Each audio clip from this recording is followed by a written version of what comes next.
Tuesday, April 9th, 2019 at 8:30 a.m. If everyone would please rise and join me in the Pledge of Allegiance.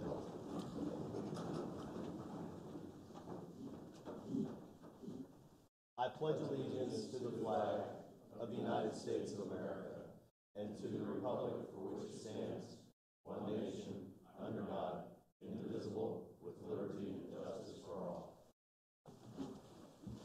If everyone will check your cell phones, either place them on vibrate or turn them off for the meeting.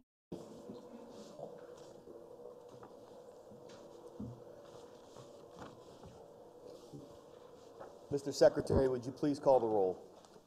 Mr. Layton. Present. Commissioner Layton. Commissioner Hoover. Present. Commissioner Daly. Here. Commissioner Metrick. Here. Commissioner Fox. Here. Commissioner Forador. Here. Commissioner Fredericks. Here. Myself, Commissioner Kinnick. Here. All present. Do I have a motion to approve the minutes of the meeting held January 29th, 2019? So moved. Second? So having a motion and a second, any discussion? Second. Mr. Secretary, call the vote. All in favor? Aye. Aye. Opposed? Ayes have it, 8-0. This time we'll turn the meeting over to Attorney Bechtel.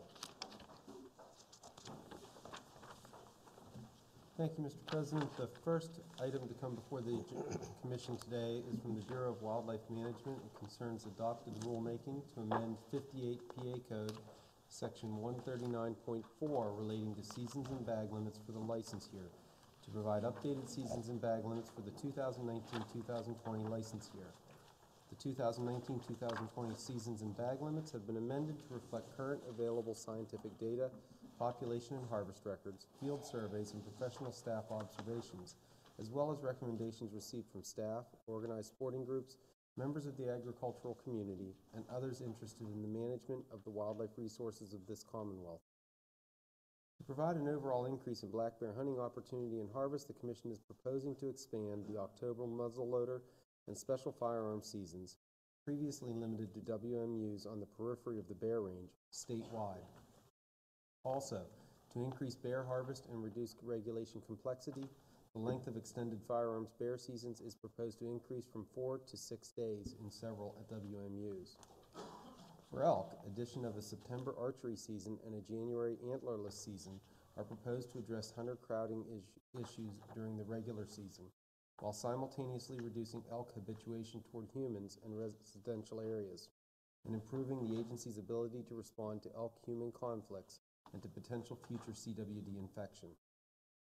Expansion of bobcat hunting and trapping opportunity to WMU 4B and a fisher trapping opportunity to WMU 4A are recommended in light of population indices in these units that are comparable to those in other WMUs where harvest is occurring sustainably. For beaver, an increase in the season bag limit from 20 to 40 is recommended for WMUs 2A and 2B in response to increasing nuisance complaints in these units. For porcupine, a reduction in season length is proposed to ensure population sustainability, given significant uncertainty about the impacts of harvest on these species. To increase hunting opportunities for younger deer hunters, a Saturday opener for rifle deer season is being proposed. Changing the historic opening day from the Monday following Thanksgiving to the Saturday following Thanksgiving represents a change in tradition. However, retaining our younger hunters is important to preserving our hunting heritage. By shifting the opening day to a Saturday, this change will create more hunting opportunity by selecting a day which better fits the working school schedule of youth and young adults. Changes are also proposed for small game and turkey season closing dates to accommodate the one-day shift in the opening of deer rifle season. The text of this proposal is shown on pages 4 through 11 of your agenda. So as we begin this process, I will ask for a motion to accept the seasons and bag limits. And then after we have a motion and a second on the floor, we will go page by page through the seasons and bag limits to see if there are any changes that the commission wants to make. So do I have a motion? We have a motion. Do we have a second, please? Second. We have a motion and a second. Let's start with, if we will, gentlemen, page 4 on the agenda. Commissioner, I'd like to provide a floor amendment to this page 4 at the bottom there. For more general language to accommodate the upcoming decision on WIPRA, we'd like to change that bottom text to the blue text that you see on your floor amendment, where it says there is no open season for taking of pheasants in any area designated as a wild pheasant recovery area except as authorized by the executive. Thank you, Dr. Snoop. Do we have a motion to accept that proposal? Second. We have a motion and a second. Is there any discussion on the executive order proposal? Mr. Secretary, call the roll on that amendment change, please. All in favor? Aye. Opposed? Anything on page 5? Page 6?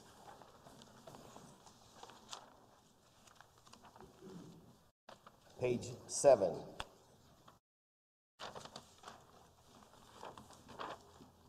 Page 8? I'd like to make a motion to change the dates on the deer archery season, late season, from January 11th to January 20th. And for the deer flintlock, antlerless or antlerless, January 11th to January 20th. So we have a motion on the floor. Is there a second? Second. Discussion? Dr. Snoop, you have any comments about that? Anything you want to say? No. Very good. We have a motion and a second. Mr. Secretary, call the All vote. in favor? Aye. I have another amendment for that particular page, President Layton. Yes, sir. So I would like to amend the Run your regular time. farm deer season to begin on Monday, December 2nd. Let's clean up the first amendment first. Is that okay? Yeah. I thought we were We just did approving it? that page. All right. I didn't wanna- No, with just that amendment, so it's done already. We already just told it was passed. So, please, go ahead. Okay. So I guess to repeat, I would like to amend the regular farm deer season to begin on Monday, December 2nd, and adjust the end of the small game and turkey season accordingly to end November 30th. Beginning of bear, extended firearms to start on December 2nd. I'll do that formal motion. So we have a motion. Is there a second to that motion? We have a motion and a second. Do we have any discussion? I will if no one else will. All right, Commissioner Daley? This issue is one that I floated the idea of a Saturday opener as an R3 initiative quite a while ago, and we've talked about it a lot. We knew that we had 2 surveys of current hunters that showed that they had a preference for keeping a Monday by a 2-to-1 ratio. However, I wanted to be sure that to get this proposal out as early as possible to allow for comments. We tallied 1,152 comments, with 81% of those also opposed. We conducted an additional survey of lapsed hunters and found that 24.5% of lapsed hunters said they would definitely buy a license with a Saturday opener. Yet our prior studies show that really 39% would probably follow through, which in that case would be 9.6%. So when you weigh all the benefits, which would mostly be to college students, and we had some who testified to that, against the hunters who not only don't prefer Saturday, but despise a Saturday due to Thanksgiving holiday disruption, camp travel, and preparation time. The desired R3 gain, which is what I wanted, is too small to make the change at this time. The potential benefits are outweighed by the disruption to many hunters and rural businesses, and I'm glad that we did have this discussion because we need to focus on R3. Thank you, Commissioner Daley. Any other comments? You know, I'd like to add a couple of things to that. I think we need to look as an agency to the future, and the future being our youth in what we're attempting to do in the R3, and to be, I'm not saying short-sighted to say that a small percentage, and Jim and I will differ on the percentage. I received very little to no complaints about the Saturday change in the southeast region, which covers 9 counties. So, and then at the meetings that I've been at in Columbia County and Schuylkill County as well, to say that there were no complaints is the fact. I mean, this past weekend, I was in Columbia County with farmers and hunters up there, and I got no complaints about the Saturday opener. So I'm not seeing it, and I'm gonna stay the course on the Saturday opener. Thank you, Commissioner Hoover. Any other comments? So we have a motion on the floor. I'm sorry. Okay. We've had a tremendous number of emails on this subject, and as Commissioner Daley said, the overwhelming response has been not only negative, but they really absolutely hated the thought of a Saturday opener. And we have a lot of things we want to accomplish going forward, and to incur the wrath of this population, I think is not a good thing. I think there's certainly things to be said very good about a Saturday opener, but to incur the wrath of all these people at this point in time, when we really need to have everybody behind us, I don't think is a good thing. So I'm not going to support the Saturday opener. Thank you, Commissioner Mitchell. Any other comments? I'm just going to say that this is an issue that has been vetted more than any issue I think that we've had since I've been a commissioner here. Each commissioner has put a lot of time and a lot of effort into the decision of whether or not we should have a Saturday opener. And really, and I think Commissioner Daley said this before, this is how the process is supposed to work. We bring it up, we find out what the hunters think, and then we make a decision on the comments that we get back and what we believe is best for the future of hunting in Pennsylvania. So to my fellow commissioners, I'm going to say thank you for all the work that you put into this.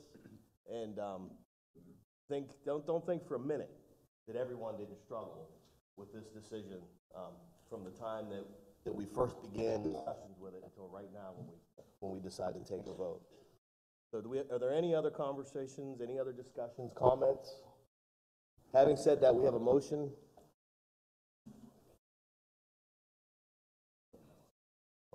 We have a motion on the floor to revert back to a Monday opener. So a yes vote on this would be to go back to Monday, and a no vote would be to continue the course for the Saturday opener, as long as we all understand that. So, Mr. Secretary, if you'd please call the vote. All in favor?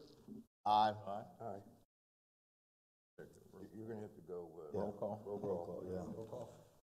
Let's do a roll call vote. Roll call. Commissioner Layton? Yes. Commissioner Hoover? No. Commissioner Daley? Aye? Commissioner Metrick? Yes. Commissioner Fox? No. Commissioner Frederick? No. Commissioner Forador? No.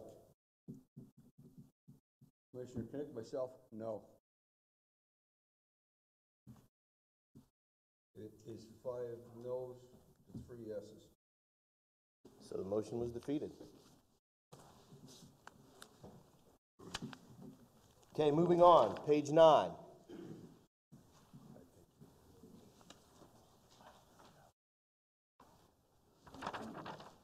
Page 10.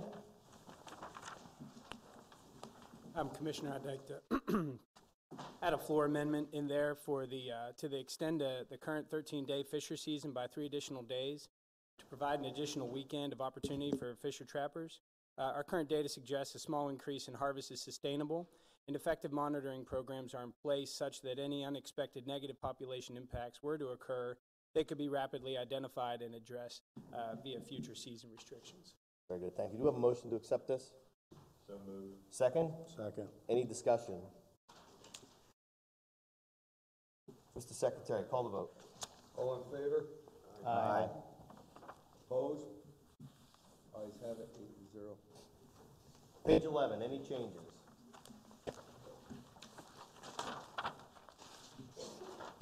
Page 12.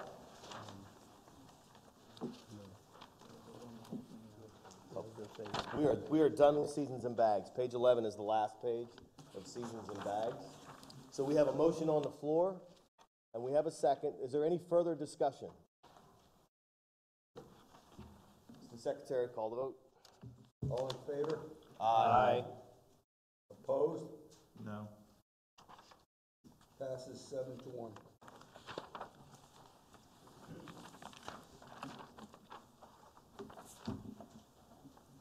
The next item for the commission is proposed rulemaking on page 12 of your agenda to amend 58 PA Code, section 141.28. Commission staff have completed a final report on the Wild Pheasant Recovery Area, or WIPRA, project, and are recommending several changes to WIPRA status and regulations based on the findings of the report. The Higgins-Gratz Valley WIPRA was established by the Commission in 2010. In 2011, 300 wild pheasants were trapped and transferred to the WIPRA, and the annual population and habitat monitoring have continued through 2018. Population surveys show that current wild pheasant numbers in this WIPRA are very low and much lower than the initial population at the conclusion of releases. Staff have concluded that due to habitat conditions, a huntable wild pheasant population is not achievable or sustainable on this WIPRA, and that in keeping with guidelines established in the Pennsylvania Ring-necked Pheasant Management Plan for unsuccessful WIPRAs, the Higgins-Gratz Valley WIPRA should be dissolved and the area should be reopened to either sex pheasant hunting and to the stalking of game farm pheasants. Boundary changes are recommended for both the central Susquehanna and Franklin County WIPRAs, reducing the size of each WIPRA to better represent existing populations of wild pheasants. Finally, removal of the dog training restriction within WIPRAs is recommended as there is low likelihood of negative impacts from this activity on now established pheasant populations. The text is on pages 12 through 14 of your agenda. Do we have a motion to accept this proposal? So moved. Second? Second. Any commentary from you, Matthew? No, sir. You know, the whippers have been one of those things that I've supported ever since I've been on the board. I mean, we put a lot of work, a lot of effort, a lot of money into them. The problem with the whippers is obviously they're driven a lot by private landowners. And as the years go on, their dedication and the needs for the use of their land change. So we've seen some struggles in those whippers as far as habitat and sustainability of pheasants. So it's unfortunate that we're looking to shut down another whipra, but I think it's just one of those things that it's a necessary evil. So, are there any other comments? Mr. President, I'd like to make a motion to amend and remove number 2, which is actually the removal of the Higgins-Gratz WIPRA. And the reasoning behind that is I'd like to see us leave that open so that we do have wild pheasants on the ground at this time, although not very many. We are not laying pheasants, farm-bred pheasants over top of them, so we're not allowing hunting in there anyway. We have no game lands in there, so my thought would be to leave even as small of an opportunity as there is for the wild pheasant to recover on its own in that area. I'd like to see us at least give them a chance without adding hunting pressure to the 160 birds that are left in there that are wild, at least for the time being. So I'd like to strike number 2. So we have a motion on the floor to remove the Higgins-Gratz Valley whipra from the proposed closings. Do we have a second? Second. We have a motion and a second. Any other discussion? Okay, again, a yes vote would be to keep Higgins-Gratz Valley whipra. A vote no would be to remove it. Mr. Secretary, would you call the vote? Commissioner Layton. No. Commissioner Hoover. Yes. Commissioner Daly. No. Commissioner Metrick. No. Commissioner Fox. Yes. Commissioner Fredericks. No. Commissioner Fordor. Yes. Commissioner Kinnick, myself, I'll go with yes. The vote right now is 4-4. So that motion does not pass. Any other discussion? Okay, we have a motion and a second on the floor. Mr. Secretary, call the vote. All in favor? Aye. No. Motion passed 7-1.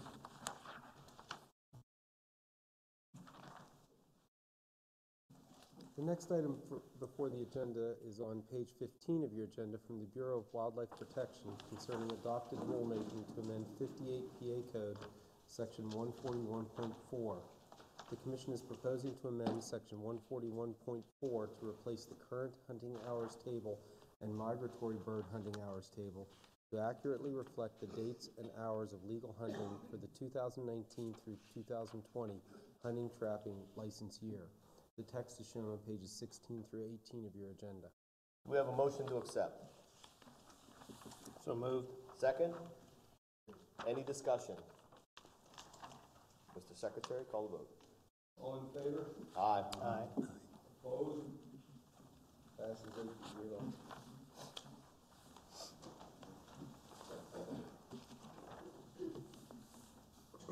And the next item is to amend 58 PA Code, Section 141.20. Requirements for the wearing of fluorescent orange protective material within Pennsylvania are complex and make up a significant number of violations detected each year by state game wardens. On a national scale, the requirements for fluorescent orange protective material vary from state to state. Those regulations include 11 states, such as Texas and New York, which do not require any fluorescent orange protective material to be worn. 10 states only requiring it to be worn while hunting big game, 20 states only requiring it to be worn when hunting big game with a firearm, and 9 states, including Pennsylvania, having a mixture of instances in which the wearing of fluorescent orange is required. The Commission is proposing to amend Section 141.20 relating to protective material required to eliminate the requirements for the wearing of fluorescent orange protective material for archery deer seasons, archery bear seasons, and fall turkey seasons, including where these seasons overlap with other firearm seasons. While representing a significant reduction to the current requirements for fluorescent orange protective material requirements, the proposed changes will still maintain Pennsylvania's position as one of the more restrictive states in the nation. The text is shown on pages 20 and 21 of your agenda. Do we have a motion to accept? President Layton, Second? Second. No. I do have a staff recommended change here for the fluorescent orange. In the passing of seasons and bag limits 139.4 just a few minutes ago, we incorporated an elk archery season for the first time, and our fluorescent orange proposal here does not address anything related to fluorescent orange for elk archery hunters. So there is a change page in your agenda that addresses that issue that would exempt elk archery hunters from needing to wear any fluorescent orange. So gentlemen, we have a blue page that we need a motion on. If I can get a motion and somebody to read the blue page. So moved, and I'll read it. Thank you. All coyote seasons except during the respective portion of any regular firearm season for deer, bear, or elk within each wildlife management unit when the requirements of subsection A remain applicable. All turkey season and all archery elk seasons. Hunt for woodchucks during any woodchuck season while wearing a hat made of solid daylight fluorescent orange colored material on the head only, and a person who violates this section shall be subject to the penalties as provided in the act. We have a motion. Do we have a second? Second. Any discussion? President Layton, Yes, sir. I just want to make sure that people understand that we did get comments on the fall turkey hunting. I got calls personally, one from another widow, and I really believe that fall turkey hunting should require fluorescent orange. Okay, right now, we're just working on the amendment. So let's get the amendment out of the way, and then we can discuss that. Any other discussions on the amendment? Mr. Secretary, call the vote. All in favor? Aye. Opposed? Okay. Passes 8-0. So as Mr. Daly said, did you want to No, expand on that? You're good? I've already said what All I right, need to. any other questions, comments about the changes to fluorescent orange? President Layton, the Bureau of Wildlife Protection also shares Commissioner Daly's concerns regarding the complete removal of fluorescent orange during the fall turkey season. Thank you. This is, again, one of those issues that we've been talking about for years, about how we can simplify the fluorescent orange. And we've had discussion after discussion, sometimes argument after argument. until we came to this proposal that I think the majority of the commission and a lot of the staff have come to agree with. So again, the work that was put into this, I just want to thank everybody. I want to thank Randy and his staff. I want to thank the commissioners for the discussions that we've had. And it is another one that was well vetted and a lot of work put into it. May I? Commissioner Mr. Fredericks. President, I want to echo the same sentiments, and what we're doing with this effort, and again, every commissioner labored over this, you know, we're trying to make things more fun for everybody and still maintain a high level of safety. And I want to make it clear that even though the commissioners managed to get this done, we're not telling you to not wear blaze orange ever. You know, certainly if you feel that you're in an uncomfortable position or in an unfamiliar property or daylight hours are waning, whether they be in the morning or in the evening, you know, we would strongly encourage you to carry some blaze orange material on you at all times and use it as you feel necessary to maintain a high level of safety. Thank you, Commissioner Fredericks. I just want to echo what Commissioner Fredericks said from my perspective. Any other comments? Mr. Secretary, call the vote. All in favor? Aye. Opposed? Nope. 701.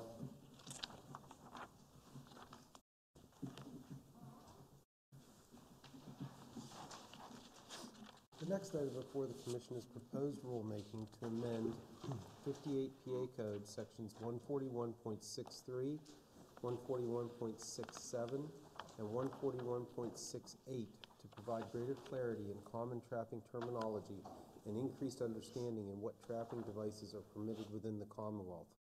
To this end, the Commission is proposing to amend Section 141.63 to add definitions to the terms body gripping trap, cage or box trap, and leg hold trap. The Pennsylvania Trappers Association has also requested that the Commission amend the definition of a snare to establish consistent definitions for the locks that are legal for use for cable restraints and snares. Cable restraint regulations and definitions were developed to allow live restraint of canids, whereas regulations and definitions for snares were developed to allow for live restraint or kill sets for beaver and otter. Current language in Section 141.63 requires that a snare be equipped with a mechanical sliding metal release lock and that cable restraints must be equipped with an approved lock. The approved locks are listed and visually represented in Section 141.66G. The current list of approved locks is based on research conducted during the development of best management practices for trapping in the United States. The change is intended to expand the number and types of locks available to trappers using snares. Furthermore, these changes will provide consistency in the legal lock requirements for cable restraints and snares. Cage or box traps are efficient, selective, and humane tools for harvesting fur bearers. Section 2361 of the Act references the Commission's authority to approve cage or box type traps for taking fur bearers, but their permitted use has not been asserted in the trapping regulations. The Commission is proposing to amend Sections 141.67 and 141.68 to specifically add cage or box traps, as well as other currently accepted trapping devices, to the list of approved devices. The text is shown on pages 22 through 25 of your agenda. Do we have a motion to accept? Second? Any discussion? Hearing none, Mr. Secretary, call the vote. All in favor? Aye. Aye. Opposed? Passes 8-0.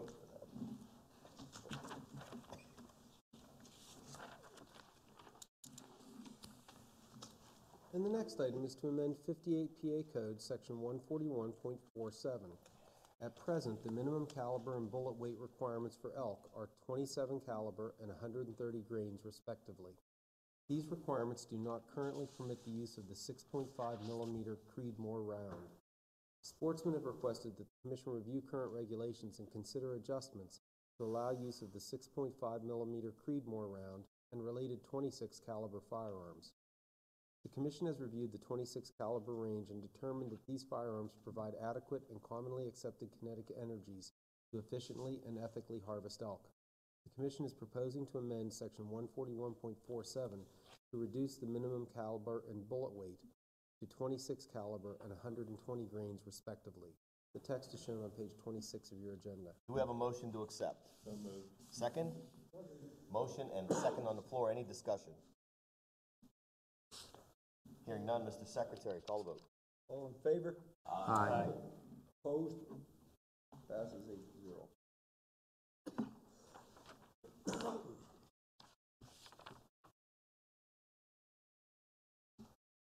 The next item is to amend 58 PA Code, Section 147.322, to require applicants to provide specific hunter and hunter harvest information from previous public hunting activities with the application. The text is shown on page 27 of your agenda. Do we have a motion? So moved. Second? Any discussion? Mr. President, I'd Yes, like sir. to point out the reasoning behind the change. We have continuously attempted to get public hunting into the urbanized areas of the state of Pennsylvania in an effort to allow hunters to the first opportunity prior to issuing a cull permit. We have adjusted this last year. We made several changes to it, and we continue to have problems with municipalities coming in after the fact, where the Game Commission has no opportunity to verify that there was a public hunting component taken. So this change requires that the applicant must specifically define how licensed public hunting for white-tailed deer has been utilized in the problem area and what results hunting activities have had on the population or damage problem, or both. The applicant must list the name, CID number, and harvest information related to public hunting activities that have previously taken place in a problem area.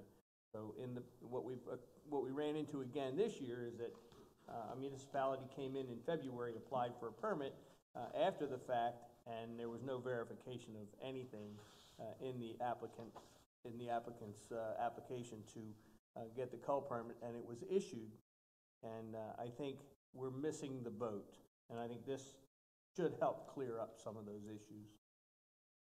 So specifically, this is for those urban areas where we're looking at deer management, where we've required hunting to be the primary source of deer reduction. That's correct. Thank you. Any other comments?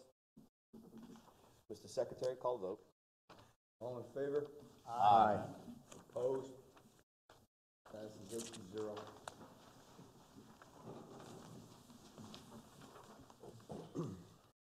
The next item comes from the Bureau of Wildlife Habitat Management, Real Estate and Acquisition, Contract L3744, State Game Land Number 176 in Center County.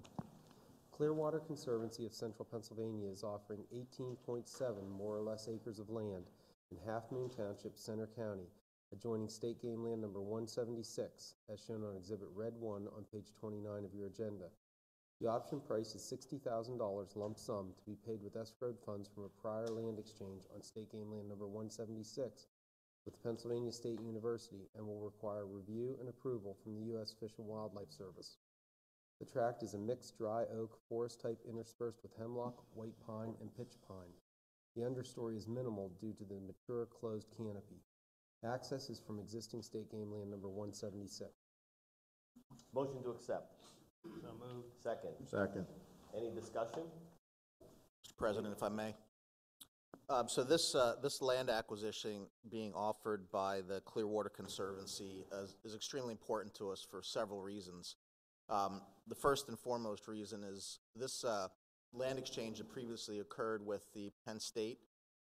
There was escrowed monies put aside, and we've been going through nearly 2 decades of audits and audit findings in an attempt to clarify and clear up any of the remaining dollars that are left in that fund. And this is going to go a long way, this one and the acquisition on the following pages, to clearing some of that up. But it should be noted that that initially we gave up approximately 950 acres, and with these 2 potential acquisitions, we'll be pushing almost 4,000 acres in exchange. So a pretty fair deal for the Pennsylvania Game Commission as a whole. It's taken quite a bit of time to get there. We're starting to get to the point where we're just about cleaned up with the rest of the dollars in that escrow account. But it's been really a great ride for everybody involved to make sure that they nearly quadruple the amount of game lands that we gave up. Thanks, Pete. Any other comments? Again, this is one of those, we can't say enough about the work that Wildlife Habitat does to get land for the Game Commission. And, you know, again, we are lucky in Pennsylvania to have so much public land for people to go out and hunt. And it's, you know, the management that your staff does is beyond none. And we appreciate all the work that you guys do. So thanks for that, Pete. We appreciate that. Thank you. We've really got a great team. Any other comments? Mr. Secretary, call vote. All in favor? Aye. Opposed? Ayes have it. 8-0. And the next item is contract number L3745, State Game Land number 176 in Center County. Norman R. Sunday Jr. and Linda S. Carter are offering 62.4 more or less acres of land in Half Moon and Ferguson Townships, Center County, adjoining State Game Land number 176, as shown on Exhibit Red 2 on page 31 of your agenda.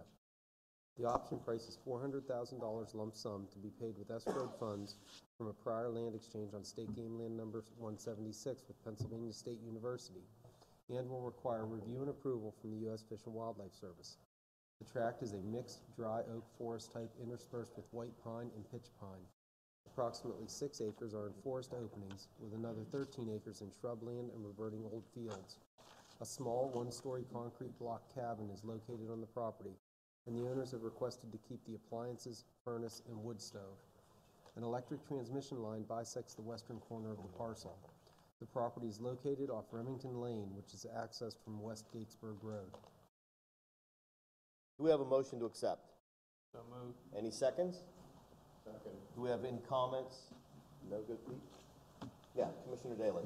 I just have a question, Pete. As I look at this map, there's still a little indenture. And that's correct? I mean, we didn't just mess the map up. There really is a small indenture left there. Correct. The map is accurate. Although we're filling out the majority of that indenture, apparently that piece was subdivided out some time ago. Is that where this cabin is that it's talking about, or is it something else? No, the cabin that we're talking about in the commentary is actually within the property that we will be acquiring. Thank you. Any other comments? Mr. Secretary, call the vote. All in favor? Aye. Opposed? Motion passed, 8-0.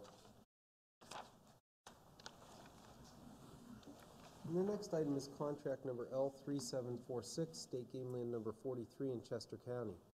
Natural Lands Trust, Inc., NLT, is offering 28 more or less acres of land in West Mantmeal Township, Chester County, adjoining State Game Land number 43, commonly referred to as the Piccoli Tract, as shown on Exhibit Red 3 on page 33 of your agenda.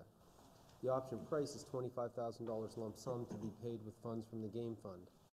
The parcel provides essential access into State Game Land number 43 from the south, and therefore the Commission may exceed $400 per acre under Section 705B of the Game and Wildlife Code. This same property was offered to the Game Commission at the January 29, 2019 Board of Game Commissioners meeting by NLT as a donation under contract number L3737. After the Board unanimously voted to approve accepting the donation at the January Commission meeting, NLT had difficulty in securing matching federal funds in a timely manner to meet the obligations under their sales purchase contract with the current owner. To remove the risk of losing the property and other funds previously committed to purchase the property, NLT asked the Commission to contribute $25,000 to close the funding gap. NLT was successful in receiving non-federal funding through numerous partnership grants provided by the Department of Conservation and Natural Resources, Chester County, the Open Space Institute, and the William Penn Foundation.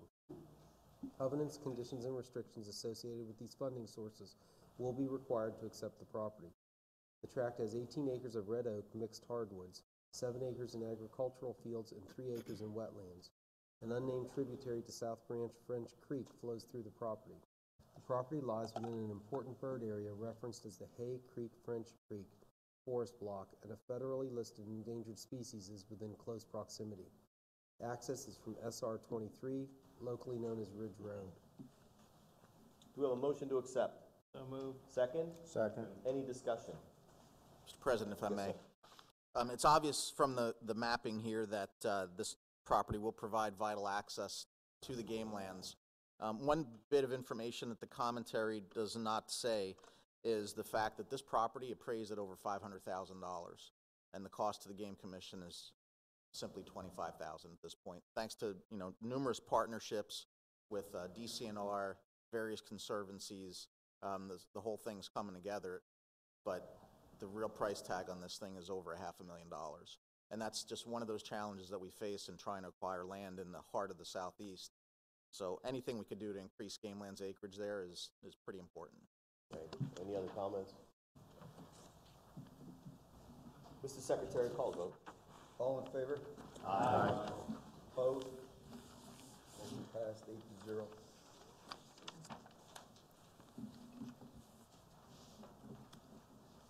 The next item concerns a non-surface use oil and gas cooperative agreement, tract 36A19, State Game Land Number 36 in Bradford County.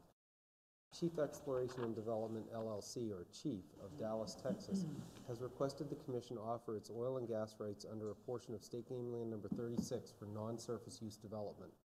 The proposed tract, containing 1,500 more or less acres, is located in Franklin and Overton Townships, Bradford County, as shown on Exhibit OGM-1 on page 35 of your agenda.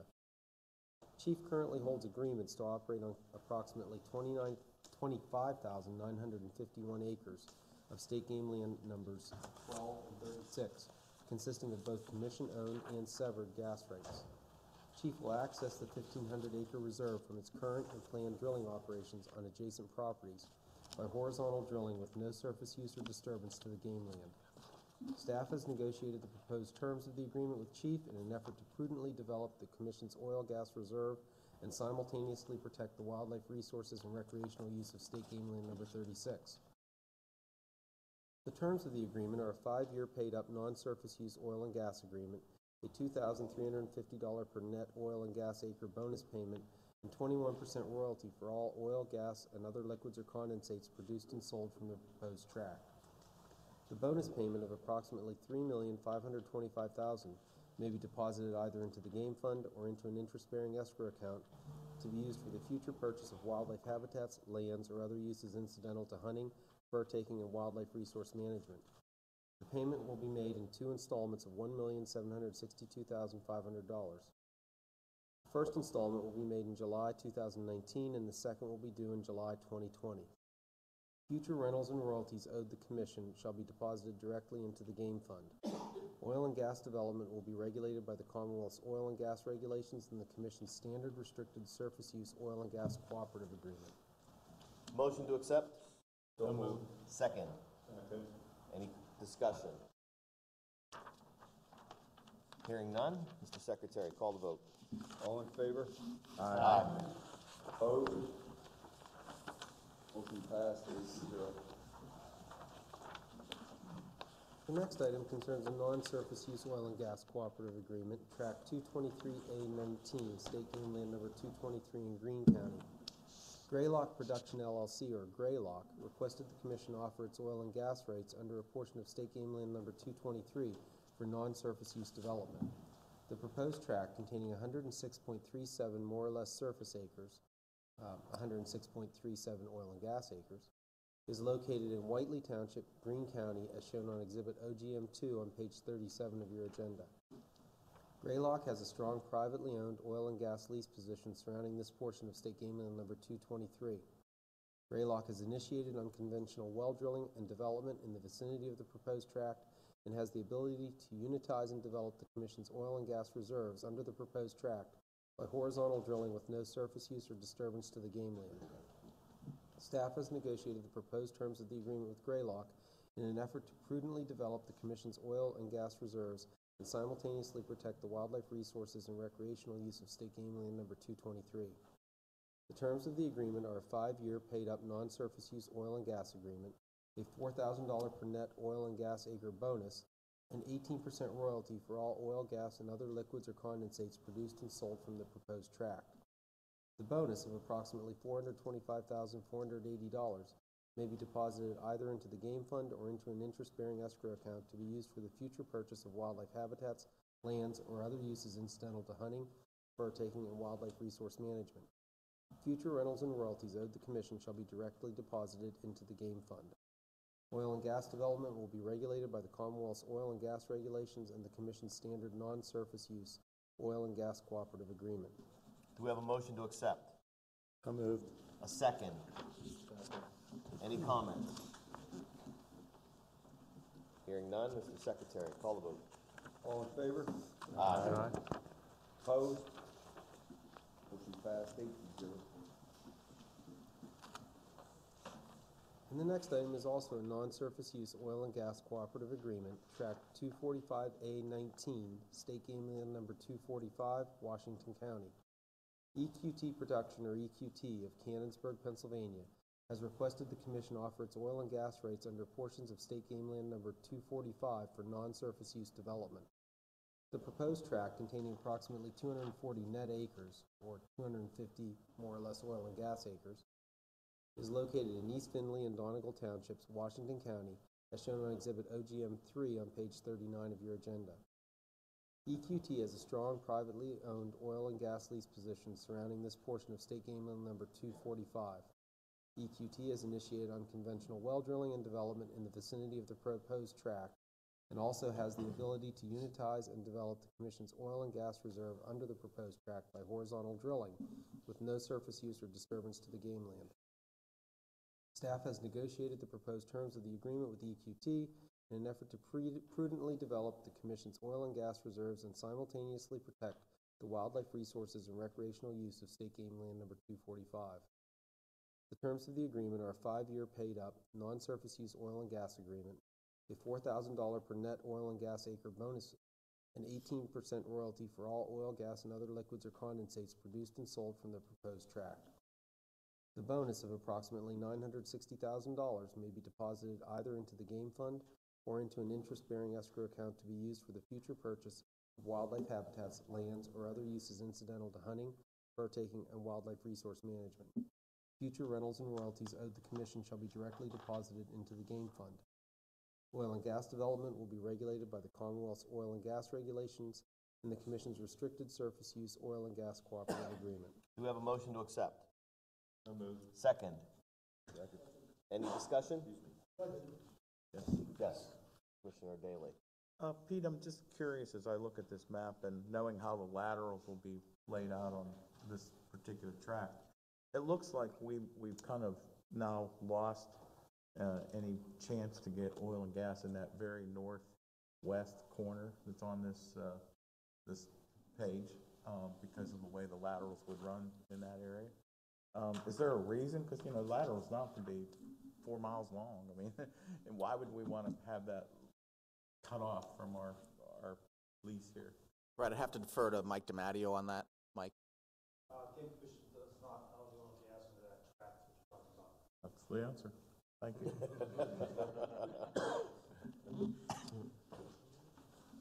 you. Just one comment. I've got to give Mike DiMatteo and his staff a lot of credit for negotiating these deals. I challenge anybody around the Commonwealth to look at the numbers that we're seeing here today and actually achieve those rates. I think we're doing a phenomenal job. I think 21% in one of the previous agenda items and 18% plus the bonus values up front. I think you guys over there are doing a great job for us. Yeah, great job. Thank you. Anybody else? Mr. Secretary, call the vote. All in favor? Aye. Opposed? Ayes have it. 8-0.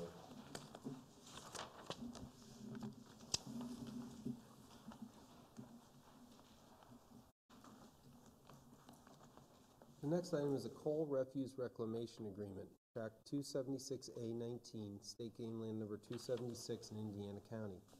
Alverta Enterprises, Inc., or Alverta of Alverta, Pennsylvania, has requested an agreement to mine and remove approximately 36,000 tons of economically recoverable coal refuse material on approximately 1 acre of State Game Land number 276, and the right to occupy an additional 0.6 of an acre for a total of approximately 1 6/10 acres, as shown on Exhibit OGM 4 on page 41 of your agenda.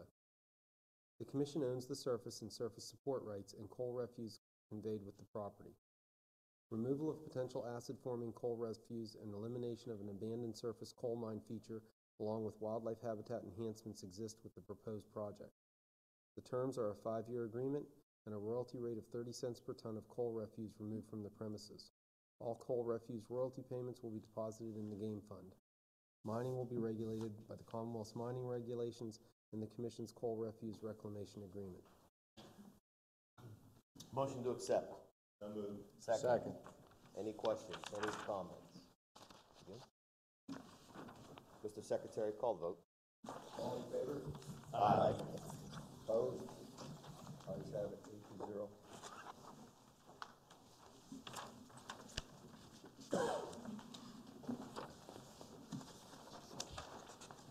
President, that's the end of the written agenda. So we're moving on to new business. We will look at and address the antlerless allocation for the coming antlerless season. We will go WMU by WMU, and the commissioner who, the majority of that wildlife management unit is in their district. Will speak on behalf of the allocation. So 1A, for Commissioner Daley. So for 1A, the Deer team has recommended a 49,000 allocation, which is just a slight increase from 48,000 last year. We're seeing the fawn to doe ratio is declining slightly, as is the forest regeneration. But all in all, this will hold the population pretty stable, and that's where we want to be. Thank you. So we're at 49,000 for WMU 1A. 1B, Commissioner Daley. 1B, they're recommending 35,000, which is down slightly from 37,000 last year. I would agree with that number. 35,000 for 1B. 2A, Commissioner Fredericks. The biologist recommendation for 2A for this year would be 46,000. That's down slightly by 3,000 from last year. And I concur with the biologist. The recommendation of 46,000 antlerless tag. In 2B, last year's recommendation was 58,000. This year is down slightly, 54,000. And I also concur with the biologist recommendation. 2C, 52,000, slightly up from last year, which was 44,000. So I concur with the biologist recommendation of 52,000. And 2D, recommendation is up slightly from last year of 63,000 to this year of 66,000. And again, I concur with the biologist recommendation of 66,000. 2E is the area that was adjusted a couple years ago.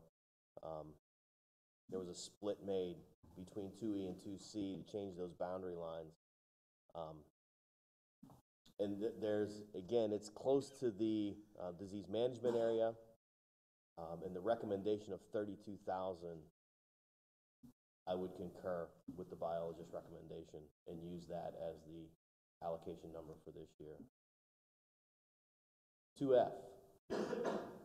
2F, they're recommending 31,000, which is a significant increase from the 23,000 last year. There's been an increasing deer population there. The harvest and population trends are both up, so they'd want to stabilize that herd, which does make sense, so 31,000. 2G? Yes, 2G, biologist's recommendation is 26,000, down slightly from, or down a little bit from 30,000 last year, agreeing with the biologist's recommendation for the stable herd prediction of 26,000. And likewise, Mr. Chairman, that is the same for 2H, 6,000 last year recommendation, 6,000 this year. That's the stable outlook. And 3A, down slightly from 22,000 to 20,000 this year, and there again, biologist's recommendation for a stable outlook. I have a part of that 3A, and the part that I have is largely agricultural land. I've encouraged everyone in my area to apply for deed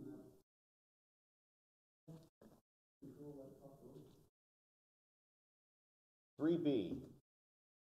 3B is one of the largest that we have. It extends all the way over to the Wyoming Valley and down through Sullivan County, large woods. I would concur with the recommendation of the salary. So the recommendation is 38,000. 3C. 3C, the biologist recommends 46, up from 38,000. I'll agree with the biologist and go with 46,000. 3C. 3D, also you, Commissioner Connect. 3C, biologist goes ahead and recommends 37,000, bringing me up from 25,000. And what I'm hearing from 100 in my area, I cannot go with that, and I would like to leave it at 25,000. 4A, again, that's the heart of the DMA2. We're trying to reduce deer populations in that area, so the allocation of 41,000 is going to be what I recommend, and that's the recommendation of the biologist. And keeping in mind, we'll also be overlapping some of that area with DMAP, again, in order to try to reduce the herd in that disease management area. Commissioner Mitrick, 4B. 4B, they're recommending 32,000 up from 26,000 last year, and we're going to go with that. 4C. I would recommend that we, under 4C, last year's allocations were 30,000. We have seen a significant increase in the herd in that area, so I'm going to recommend 36,000, which is the biologist recommendation. 4D. So the recommendation in 4D was 46,000, which is up considerably from 34,000 last year. We're going to go with the biologist recommendation, 46,000. 4E, Commissioner Fox. 4E has some agricultural complaints. It was 32,000 last year, 34,000 this year. I would go with that recommendation. 5A, Commissioner Mitrick. 5A, the biologists are recommending 22,000, it's down 1,000 from last year, and we're going to go with that. And 5B, which is basically York and Lancaster counties, they're increasing it from 58,000 last year to 67,000. There are a lot of deer in York County. And of course, the new the new deer management area is in 5B. And I think that's part of the reason too they're recommending that. 5C, Commissioner Hoover. I would agree with the recommendation. We have kept it stable for the last 3 years of 70,000. The herd has been stabilized in that unit. And 29,000 is an increase of 1,000 from last year in 5D. Again, it's an urbanized environment, and we're just giving the hunters the tools that they need. Do we have a motion to accept the allocation as they were presented here? Second? Second. Any comments? Just have one, Tim. Yes, sir.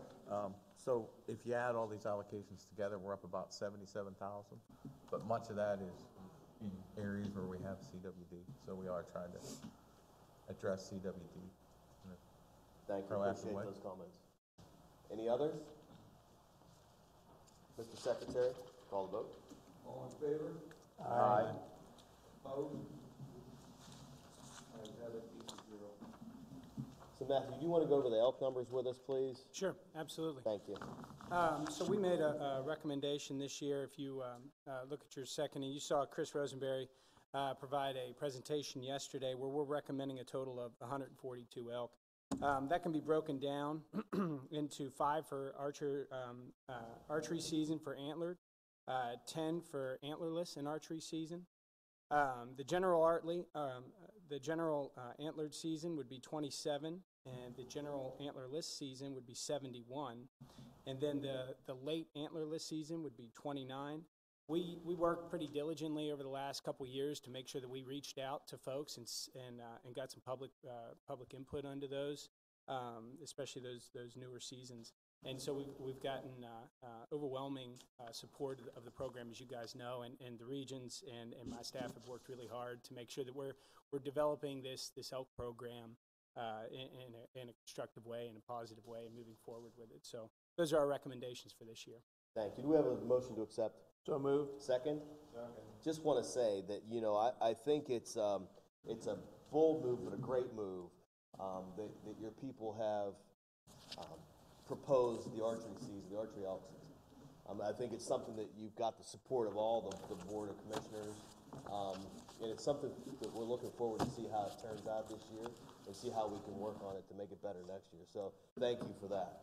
Any other comments? Yeah, I'd just like to add, please thank Jeremy Banfield. I know he had a lot to do with the research behind this, so just want to thank him. Any other comments? Secretary, call the vote. All in favor? Aye. Opposed? Motion passed, 3-0. Thank you. Another thing I would like to do is just under new business is I've got a statement that I'd like to read. The Game Commission is 100% committed to putting into place measures to manage CWD in Pennsylvania. We've heard from hunters and legislators in the Blair and Bedford counties over the opposition in our efforts to control CWD in that region. We took a step back to reevaluate a better path forward. We'll continue to work with local hunters, communities, and legislators to evaluate new strategies to manage CWD. Later this month, Game Commission scientists are meeting with numerous colleagues from CWD-affected states to evaluate new strategies to help us manage CWD. We'll be working with hunters, communities, and legislators to get their feedback on these new measures as they are developed. The Game Commission will not succeed in the battle against CWD alone. If we're going to be successful, we need the support of our hunters, communities, and the legislature. The future generations of deer hunters are depending on all of us. And I will also say that we were looking, and probably in the next month or two, we're looking to spend a lot of money on figuring out disease in Pennsylvania. So we are taking this seriously. We are listening to the hunters.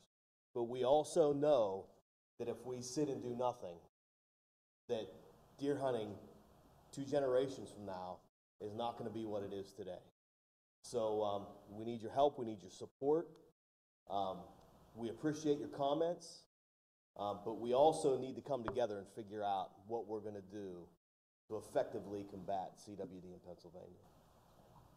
Any other issues under new business? So the next working group meeting will be held June 24th, 2019. The next commission meeting will be July 22 and 23. Hearing no new business, this meeting is adjourned.